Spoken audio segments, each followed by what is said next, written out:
Welcome to Houston Sports Talk with your host, Robert Land.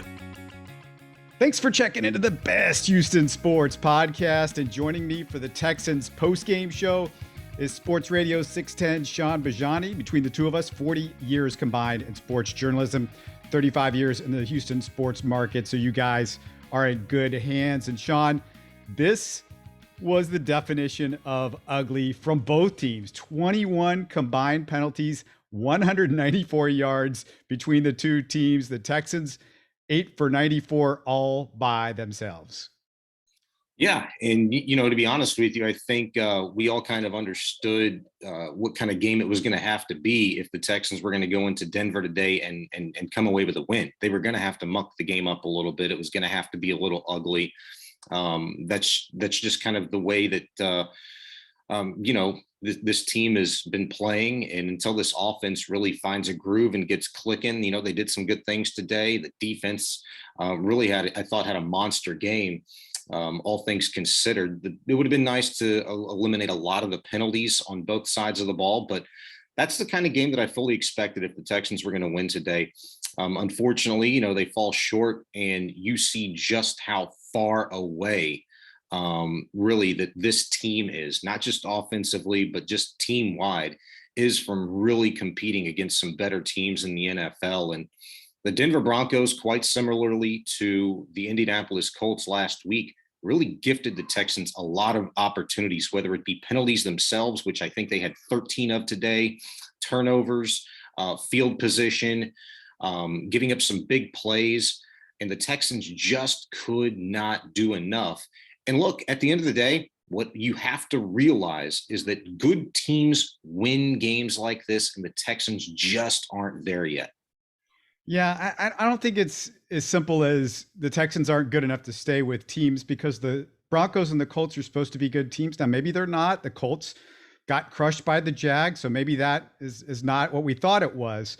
But we can get into some of the little things that I think I'm looking at. And before we do that, we need you to subscribe, like, comment on YouTube. That's how you can support the show. Make sure to look for our midweek show with the latest Texans and other Houston sports stories.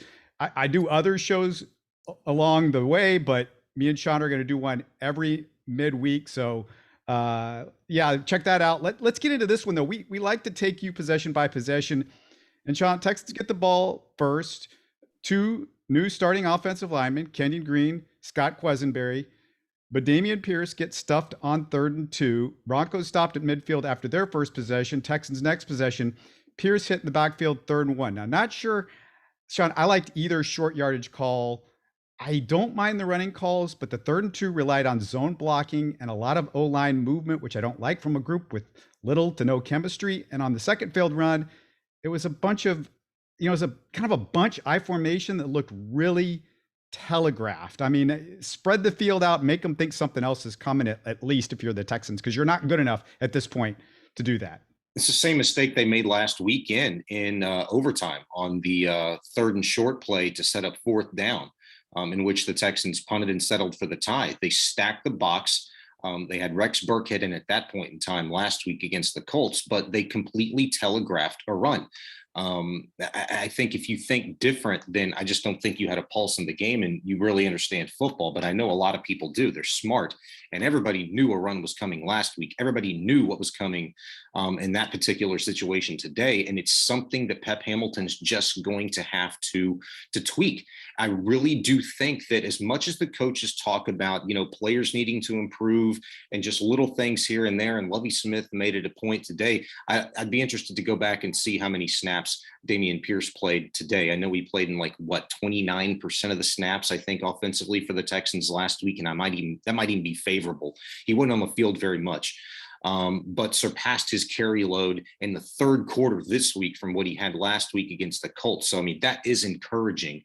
But he went in on 1st down on the Texans' final possession, and you want your best players in that situation. I know I'm going a little overboard here, but I just think the Texans are really going to have to do a good job this week of really self-scouting themselves and understand that they've got to do a better job of personnelling, scheming, And it's just the little things, because as much as Pep Hamilton, comes blazing out of the gate, on their first offensive possession, they've got to hold on to a little bit of that creativity. They've got to hold on to that little bit of just mystery to them and make the defense think later in games. They've got to finish too. That's what they talked about all week long. We want our players to finish. Well, the coaching staff has to finish too. Yeah, Pep and Davis did not have, I think it was another poor game, and I will get to some of the different things that I've got issue with. But Broncos with the ball, Derek Stingley's pass interference sets up the Broncos inside the 5. 7 Texans first half penalties for 89 yards. So most of the penalties were in the first half. They got rid of them for the most part in the second half. But the Texans, with their third defensive stand inside the 5 in 2 weeks, definitely not typical during the Bill O'Brien years. Yeah, definitely not, man. I'd argue that he didn't have just some of the raw talent too that this Texans defense has, especially in the secondary. I know Derek Stingley made some mistakes last week, and he made plenty more of them in the game against the Broncos. But my goodness, he got that pass interference call. I think that was on. Was that Jerry Jute? No, that was Sutton. That was Sutton that Stingley was covering, who he was pretty much on all day today. But what an incredibly athletic move to catch that touchdown, or would have been touchdown by Sutton. I thought it was a really good goal line defensive stand by the Texans. I thought they had a lot of them today. I think you can draw quite similarly to last week's tie against the Colts, a lot of positives from the overall performance. In particular, Derek Stingley, Jalen Petrie, those two all eyes are going to be on them. I even thought Jonathan Owens did some really good things today to try and help bail Stingley out, who had a big time blown coverage later in this game. The inability to execute, on some big passing downs is what I really thought cost the Texans today, because they put Russell Wilson and the Denver Broncos with their backs up against the wall. They were faced with some really tough third downs, and I thought the Texans, softened coverage today, kind of bailed them out a little bit, and also some blown coverages. So Texans next drive, a couple nice runs by Pierce leads to a game-tying field goal. Shaun, Mills throws incomplete on 3rd and 5, but he had to unload quickly, and if you didn't look carefully, you didn't see that Kenyon Green got beat on a spin move, and this was his first start. From what I saw, and I wasn't watching him every play, he was hit and miss, but mostly he was hit. It's going to be the passing. We're going to talk about this till we're blue in the face. I don't think it's going to be a problem on run plays, but the passing, his feet, going left and right, sometimes he's got to get better at that. But he fought the whole game. I'll give him that. He did. And, look, that's something that he'll be the first to tell you that he needs to continue to improve on. He said he had a really good last 3 or 4 weeks. I asked him that question this week, in fact, about his pass blocking, something that he's said numerous times he wants to improve upon. I think it'll come. I don't really look, footwork's a little bit different, because you bring up a really good point there. I think he moves really, really well laterally when he's run blocking, but it's taking that pressure and being able to move that way. And that's also done with hand placement. And that's something that he's really made a point to get better at. And that's just going to be a work in progress for such a young player who, look, the way that his body is right now, Robert, it's not going to be that way this time next year. The way that his footwork is, the way that his hand placement is, this is a kid that, if you'd be hard pressed, I think, to find a young, in particular, a rookie left guard or right guard, anybody on the offensive line with a better group to have mentor, and especially playing alongside Laramie Tunsil, than Kenyon Green. This kid is lucky, man. He's going to have it really good for the next couple of years, and I think he will improve leaps and bounds, even this year. Broncos next possession, big play, new Texan, Rasheem Green gets what I'd call a coverage sack. So Texans get the ball back. Really good drive until a Tunsil holding call stops it. We talked about the penalties, but Texans go up 6-3. The first 2 weeks, Davis Mills really doesn't look in rhythm until the second quarter. So the next Texans defensive possession, a couple of great plays by Stingley and Desmond King in coverage, forces a quick punt. Then a bad offensive sequence for the Texans O-line. Tytus Howard, we're going to talk about him later in the game. He jumps on a 3rd and 5, followed by A.J. Cann whiffing on his assignment, which was really bad. And Cann recovers the strip sack. So the Texans luck out there. That leads to a Bronco drive before the half. Stingley gets burned on a big play, but the Texans defense inside the 5 comes up big again. So it's 6-6 at halftime. But Shaun, Lovie didn't call a timeout with 53 seconds left on 3rd down, which could have given the Texans time to drive for a field goal. I was very happy with Lovie the first week. He looked great. I was like, oh my God, this is not Bill O'Brien. But right there, I thought not a bad idea to let your defense catch its breath on and mile high and, give your team a chance at the end of the half. Why not? It was 3rd down and either they make it or they don't, and you're going to get the ball back. Yeah, I think that's a really good point. I thought something similar at the time. I'd be interested to hear what Lovie, if he's asked about that after this game, and if he's not, I'll definitely make it a point to ask him on Monday, because I could see the other side of it too. You're a coach, you're on the field, you've got a certain pulse of the game. He also might have been thinking in that instance, look, I'm just going to kind of let this thing play out. I like the way our defense is playing right now. Let's put the pressure on Denver here. Let's make them, beat us. Let's let them feel a little bit of the pressure too. And so I think Lovie's got a really good pulse when it comes to things like that. Look, sometimes it works, sometimes it doesn't. There were a number of other questionable calls or no calls today that I thought kind of stood out, relative to just that one today for Lovie and the Texans defense and really team wide. Broncos' first possession of the second half, Christian Kirksey, great interception. And I do not want to take away from Kirksey and the great athletic play that he made, Shaun. But this is the only time we're going to mention a linebacker the whole show, unless you've got something to say about him, because they were invisible for the most part in this game, especially in the run game. I'm like, why is the secondary having to make every tackle? The linebackers don't make tackles in the run game, and you can run on the Texans. And I thought, frankly, the Texans got lucky because the Broncos could have run the ball all day, just like the Colts did last week, and you get away with it because the Texans linebackers don't, they just don't tackle the football. They don't anticipate well. They're not there.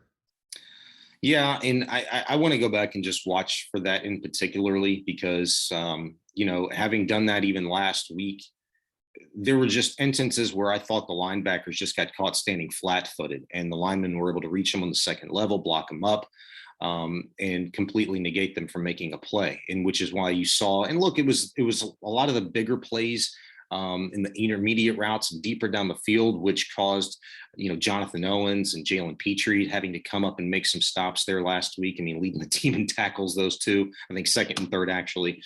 But today, I did notice some of the same things, in live action. Look, and I think it could be a schematic thing that Lovie's going to have to figure out how to overcome as well. Being able to put those guys in better position. And maybe it's a little bit of motion, maybe it's a little bit of offensive alignment that is causing them to maybe be stuck a little bit too inside the box and not being able to go a little bit free range, sideline to sideline, get a little bit deeper in their zone coverages to negate some of those intermediate to deeper passes down the field. I just thought it was unfortunate today because, Christian Kirksey, you mentioned there, made an excellent play and cover. I thought it was one great coverage and a fantastic job to continue to fight for that ball and just create contact for that ball to come loose. He had really good coverage, even to that last touchdown, that he gave up. Good coverage, just not an ideal situation. Lovie Smith and that defensive staff have got to figure out a better way to put those guys in position to make plays because it can be a really deep and impressive linebacker core. We just unfortunately haven't been able to see the fruits of their labor the first couple of weeks of the season because I think of a schematic issue. Yeah, none of these guys have a reputation of being anything great. Most of them landed on the Texans because they weren't having a ton of success where they were. By the way, good drive by the Texans, thanks to Pierce on the next drive, but the Texans can't convert inside the 10. The key play, Brandon Cooks drops a touchdown pass. Good throw by Davis Mills. I'll get on Mills later, but Cooks, he's got to catch that ball. He's got to catch that ball. But I will say this, Davis Mills and Pep Hamilton worked particularly on the high-low ball on Friday at practice, which was, the first 30 minutes is usually viewable to the media. And that's something that I even took video of and put out on Twitter this week. And I thought was interesting. He was working with Tyler Johnson and Pharaoh Brown in particular on the high-low ball. I don't know if it was more for the quarterbacks, more for Pharaoh and Tyler, The combination of the two, I don't know. I just noticed that was an issue that Davis was having in getting that ball up in similar situations. And so I found that interesting today. Excellent route run by Brandon Cooks to create separation. And yes, if Davis throws that same ball 9 more times, Brandon Cooks probably makes that play. But I think you have to get that ball up. It's very difficult to run that in-out route that quick as Cooks did and get a ball almost at your knees and make that play. It's difficult.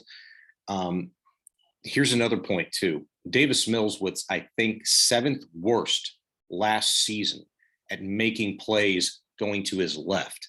Okay, well, where did that play go? That went to his left. That is not a strong suit of his. And if you're going to go to your left, what better receiver to look at than Brandon Cooks? Unfortunately, he just didn't make the play. But I think that's something else, too, that Pep Hamilton may have to re-explore with Mills in particular.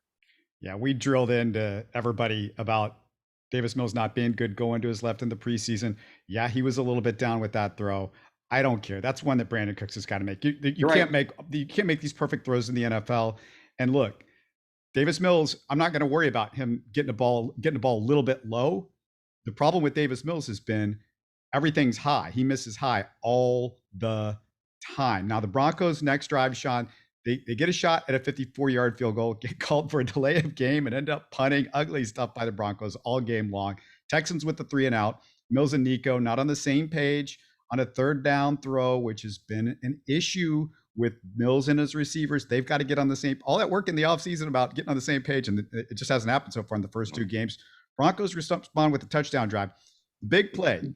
Russell Wilson completes a 3rd and 15. Shaun, he had all day to throw. The Texans rushed 3 guys. I know Lovie's not big on blitzes, but this lack of aggression is really starting to bother me, especially when you've got a young secondary. But 3 guys on a 3rd and 15 for Russell Wilson, and the Broncos are struggling right there. You know, if you've got a team down, you want to kick them while they're down a little bit. You want to apply the pressure. And I know Russell's a veteran, but those wide receivers that he had out there, it's not a bunch of Pro Bowler guys he's throwing the ball to at that point. Yeah, and I don't remember the instance. I think Judy was out of the game at that point in time. And so you took one of his weapons away from him already. And their tight end, who had already dropped, a big play, who had caught like 4 or 5 passes last week, or just heck Monday night against the Seattle Seahawks. He'd been one of a favorite target. Sutton, only 5 or 6, 7 targets, in fact, last Monday night, was looked at heavily today. And I thought that was a given anyway. Even if the Texans had a veteran secondary, you were going to look to get Cortland Sutton more involved in the passing game for Russell Wilson. We talked to Lovie specifically about certain situations and what coverages he's going to be in. And he said, look, man, everybody thinks that we play Tampa 2 the whole time. We don't. There are different variations. There's different looks that we have. And sometimes you just got to pulse. And you think you should be in a certain coverage based on what you've seen from receivers or quarterbacks. And look, that might have been just yet another one of those little misses, on a defensive call by Lovie in that instance. Russell had not really gotten into any kind of rhythm at all today. There were little flashes here and there, but I think you roll the dice and you say, look, I know he's picking on Stingley a little bit. He's had some success on some softer coverage. Let's drop some guys and see if we can limit his options. Unfortunately, it didn't work. So next offensive possession for the Texans, Mills with a good throw to Nico for a big chunk, but then he gets a little panicky with some pressure on a couple straight plays, leading to a punt. And this has been an issue, Shaun, with him so far this season. And, I'm starting to fall out on Davis Mills because it seems like if you're a quarterback, either you're good under pressure or you're not. Deshaun was good under pressure. Davis Mills isn't. And I just, at some point, I just think these guys have it or they don't.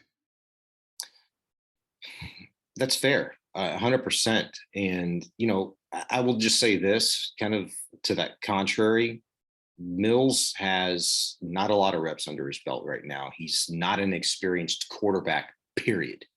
I think for him to be doing what he's doing right now is kind of impressive, just a little bit. And I'm not going to give him much more credit than that, but in pressure situations,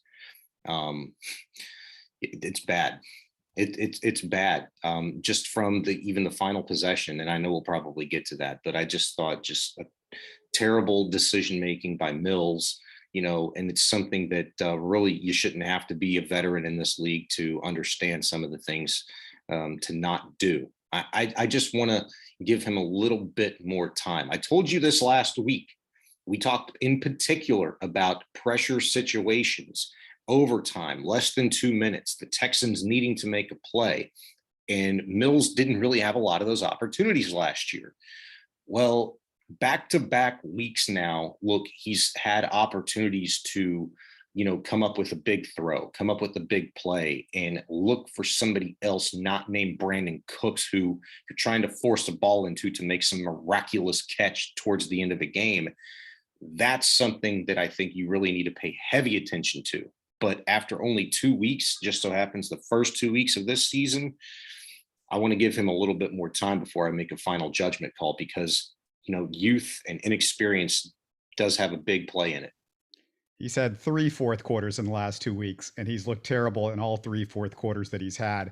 So Broncos with the drive for a field goal, they go up 7. So Mills, couple great completions to Nico and Cooks. Again, you're like, okay, maybe he's going to figure it out here. Then it unravels.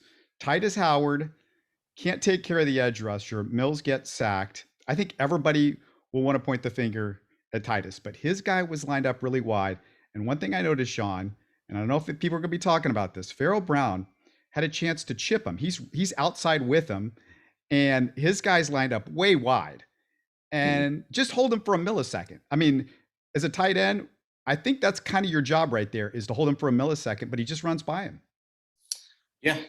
And that might just kind of be one of those miscommunications, that you've got a route in your mind and you think like, man, I got to run this route and I got to make this catch, turn it upfield. And you're thinking about everything but that little small detail. And I think that's a lot of the things the Texans talked about in particular, is just the little details last week that when you miss them, they show up big, throughout the course of a game. And it's something that you can easily miss in a stat sheet. And it's easy to blame Tytus on that play in particular.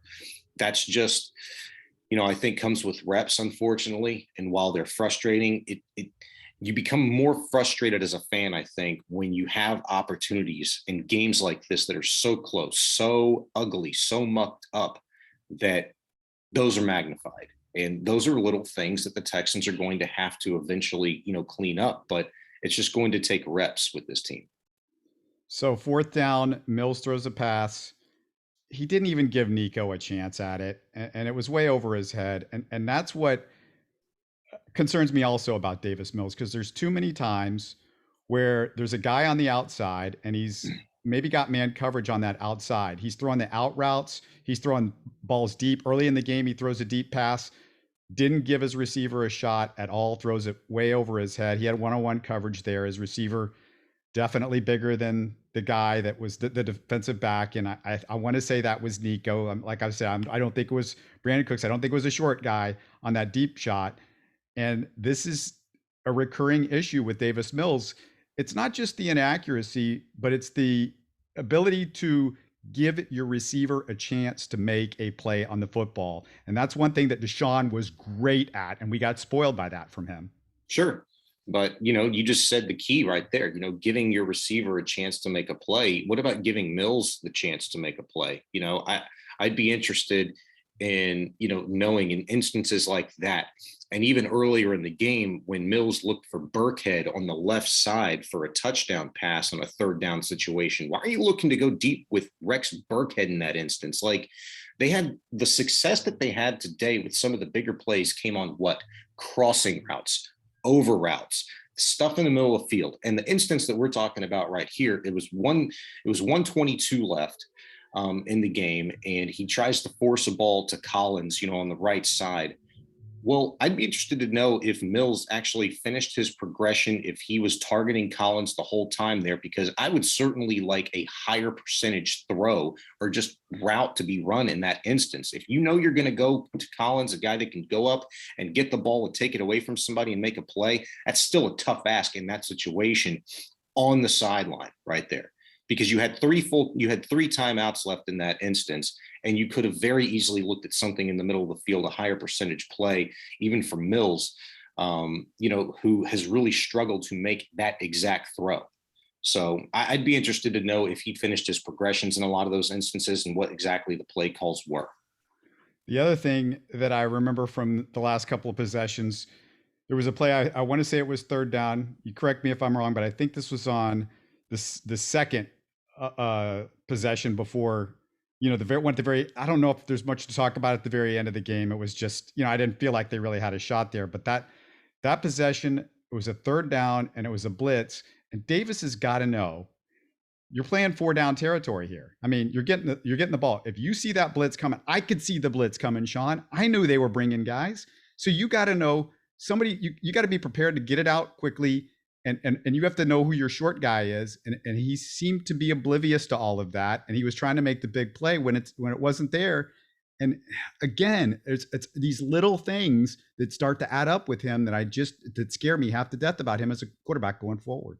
Are you talking about that possession when he found Collins for 29 yards and then he ended up taking the sack? I think it was that. Yeah. I want to say okay. Was that the second to last possession? Yeah, it was their 8th offensive possession. They had 10 total, that last dreadful one to end the game. But right after that big play, you point on it.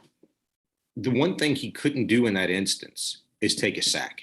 You completely removed yourself from field goal range at that point in time, in which, you wanted a touchdown, but a field goal still would have kept you in it. You have a full arsenal of timeouts. You trust Lovie's game management enough to give yourself another opportunity with a defensive stop, which they got anyway.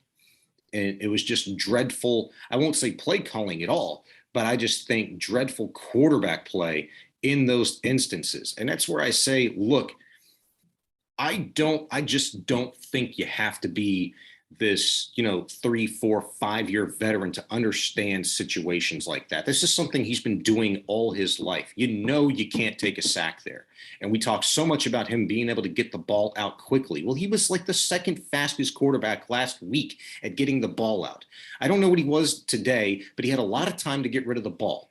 And you talk about pressure situations. This is where you get paid. This is where you win games. This is when you can separate yourself from being a nobody to a somebody.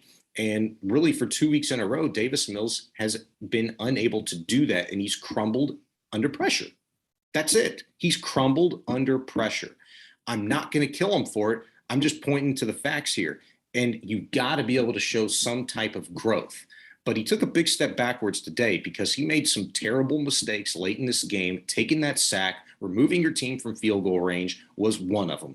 The other one was not making simple decisions. When you're pressured and it's late in the game, you can't check it down for a 2-yard loss and make that throw to Brevin Jordan. You have to throw the ball away in that instance. Well, he's a Stanford guy. That's the one thing I thought came with the Stanford guy is I expect pretty smart play from somebody like him. Yeah. And, that's what we heard about this guy is, he's pretty sharp and, sharpness and accuracy. And neither one of those has been all that great. Yeah. His completion percentage is really good. But, at the same point, it's like what I'm seeing with my eyes is he's missing a lot of easy throws where he's not even close. It's like he doesn't even give his receiver a chance. And we're going to be hard on this guy because look, you got your 2 games of the season. Every single game is an exam for him on his future because the Texans have 2 first-round picks in this year's draft. And when you get 2 first-round picks in a draft where you're likely to be bad and maybe the Browns are going to be a little bit bad because they lost to the Jets today and they might struggle without Deshaun. So you could have 2 picks that you could trade up potentially to get a quarterback or whatever. But I mean, that's the position that everybody needs to fill and get right. And these are big games. This is some big moments for him, huge moments for him. 100%. Huge moments. And, to be quite honest with you, I think he'll have other opportunities. I think he'll have a lot of other opportunities, and it's what he does with them. Um, so far, these first 2 weeks has gone a lot like I thought it would for this team. I thought they would be in games with opportunities to win. I really thought the improvement just from an organizational standpoint to what they do on the field, it just had a different vibe. I'm telling you, man, they do have some talent on this team. And I get it, it's easy to say like, hey man, these are a lot of just journeymen mixed in with a lot of young guys. And it's still a roll of the dice, and this is still going to be a bad team at the end of the year record wise. Well, maybe so, but they have a lot of guys on this team right now that are going to be a part of the future going forward. You can see it. They do have some journeymen, NFL veterans like Jerry Hughes and Mario Addison, that are maybe playing out the fiddle here. But you know what? They got some juice in the tank. Malik Collins in particular. Those guys have some juice left in the tank. They are going to be a part of the growth for this team this year. So I just hold on to that a little bit, because it's that mentorship, those veterans that are going to help everybody see like the incremental growth of this team on the field. And sometimes you're going to, it's hard to see the growth when your quarterback just doesn't have the ability to make those plays in crunch time. And that may very well be the case all season long with Davis Mills, but I'm going to give the guy more than 2 opportunities to do that before I, nail a coffin shut on him. Yeah, I'm out on him. Let's go. Let's move on. No, I'm kidding. But I am super concerned. And I would say it's going to be really tough for him to show me at this point that he's got the medal, but he's going to get chances because Lovie's going to put him in those positions. And you said it. I mean, let's just talk about the young guys for just 2 seconds. And by the way, I just want to throw this out there real quickly. Tackling, great last week, terrible this week. You got to be better at that, especially when you're not good at the run anyway, and then you're missing tackles on the running game. It's bad. I get it. It's mile high. You're a little bit more tired. Okay. But Stingley, he made some big plays. Yeah, he had the pass interference, but and he was beat one other time pretty deep, but Stingley definitely saw a lot from him. Like I said, I saw some things from Kenyon Green. Dameon Pierce was really good. You gotta talk a little bit about Roy Lopez, because he had the batted ball at the goal line, and he's secretly doing a pretty decent job. I just feel like they haven't drafted much as far as linebackers. Garrett Wallow and Christian Harris were 2 guys that I was looking forward to see. Like, do they have juice at linebacker? And that's where I really feel the biggest deficit is on this team. But unfortunately, those 2 guys haven't played yet. And I want to see what they've got, because the Texans really need somebody at linebacker that's going to make some plays. 100%. That literally could be like maybe the second deepest position on this team when Wallow and Harris come back and they're ready to contribute. So I'd give that class like an incomplete through the first or that group rather, an incomplete for the first couple of weeks. So the jury is out there. I would include Kurt Heinisch, in today's game. Some things I saw from him, I like the resilience. I like the ability to separate, get his hands up and affect a pass that way. I thought the Texans really did a much better job than I anticipated against Russell Wilson today, where I thought the difference was made when if you could say Russell Wilson ever got into a groove today, it's because it started with his feet. He was not the same Russell Wilson that we're used to seeing in the first half. He tried to make a lot of throws, a lot of plays, inside the pocket, didn't really show a willingness to go outside, make anything happen with his feet, extend plays that way. You saw it. I think it was on the first offensive possession in the third quarter. Maybe it was the second. I can't remember now. I have to go back and look, but he really made it a point to move his feet more, get out of the pocket, made some plays happen with his feet, and kind of deke the Texans a little bit defensively there. And that's when they really started to get into a group, because the defense had to really respect, again, what Wilson can do from that point of view. And so I think that was a little bit of a difference maker there defensively for the Texans. But yes, the young guys, again, you could take away a lot of positives today. But to be honest with you, a lot of the mistakes were made by some of those veterans that you expect more of, from Tunsil to Howard to Okoronkwo, Jonathan Grenard with a massive missed tackle in the backfield, which would have pinned Russell Wilson back probably for like a 6, 7, 8 yard loss at one point, ended up going for a big play, which I think was negated anyway by penalty. But you talk about momentum shifts. Those are all big things.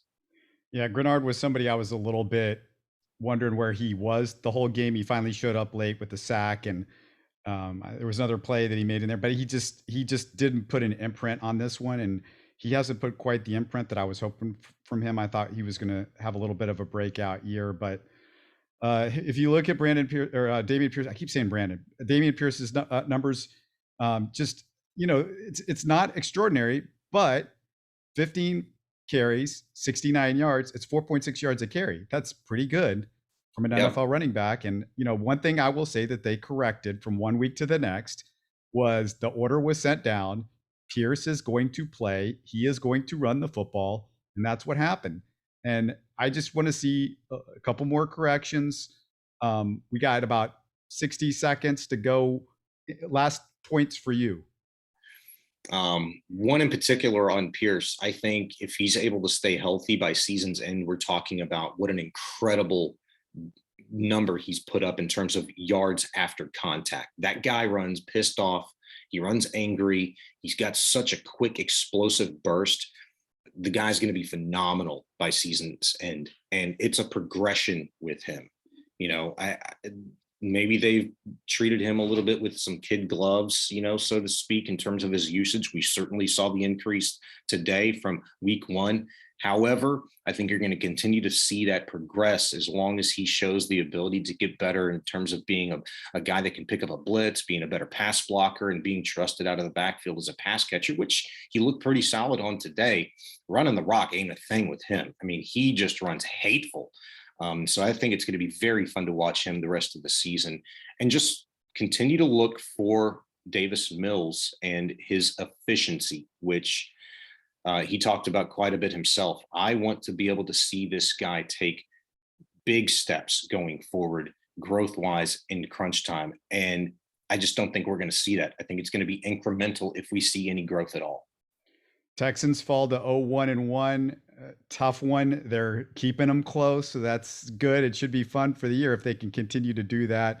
Yeah. Really want to thank you, Shaun. Remind everybody out there that you got to check out our midweek show. We're going to come at you midweek as well with the Texans update, everything else that's going on in Houston sports. So keep an eye out on that. But again, thanks again, Shaun, and we'll talk to you soon.